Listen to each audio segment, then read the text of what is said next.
Il Mazzarrone firma l'impresa nella 22esima giornata in eccellenza, espugna il Marco Salmeri, infligge alla capolista Milazzo la prima sconfitta casalinga del campionato e lascia così la penultima posizione in classifica. Se per i giallorossi di Utro la giornata è di quelle da incorniciare, discorso inverso invece per la squadra di Bognanni che si ferma dopo 12 risultati utili di fila, rossoblù che non perdevano dallo scorso 10 novembre. Ed è proprio il Milazzo a provarci per due volte, prima con Cassaro che all'8° minuto di gioco calcia da pochi passi reclamando anche un possibile rigore ai suoi danni, e poi con la Spada che al 27° conclude dal limite, ma in entrambe le situazioni Messineo risponde presente. Il Mazzarrone si fa vedere invece al minuto 38 con Cosendei che di testa manda alto sulla traversa, ma al 46° il Milazzo potrebbe passare. Franchina però calcia alto da pochi passi, l'ottimo lavoro di Giannaula. Nella ripresa è ancora il Milazzo a rendersi minaccioso con Giannaula che dopo 4 minuti alza troppo la mira,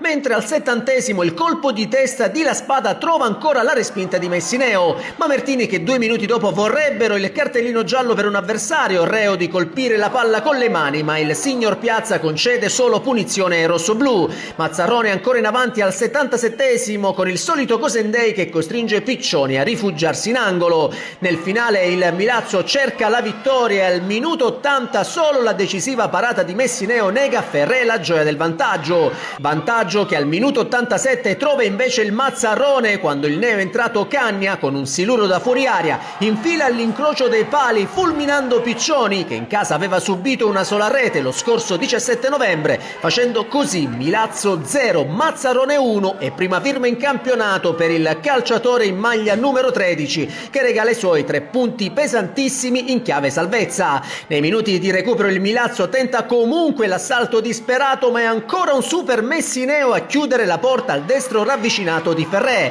mentre al 94° rossoblù che reclamano la concessione di un calcio di rigore su Dama, ma il fischietto di Agrigento lascia giocare. Lo 0-1 finale consegna al Mazzarrone la terza vittoria, seconda complessiva fuori casa del campionato. Giallorossi che si portano in terzultima posizione con 18 punti a -6 dalla zona salvezza, mentre il Milazzo che incassa la seconda sconfitta del campionato rimane comunque in testa al girone B con 48 punti, ma alle sue spalle il Modica si avvicina sempre più, portandosi adesso ad una sola lunghezza.